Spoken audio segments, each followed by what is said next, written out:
Anattis guute sittis guute. Maal jechuu eessatti isa beeytee ati isa. Ana jeesu kennaa saanatti. Saanatti na jeeste. Na jeeste saanatti. Isin ilmoo dadhalaa. Atis ilmoo dhali. Bareedduudhaan ilmoollee najjeesin ana sodaattanii angaruu ni maraadha.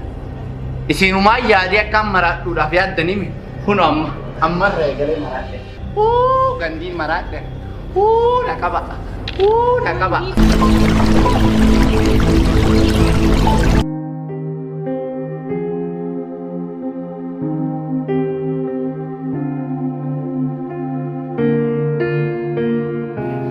Sarah.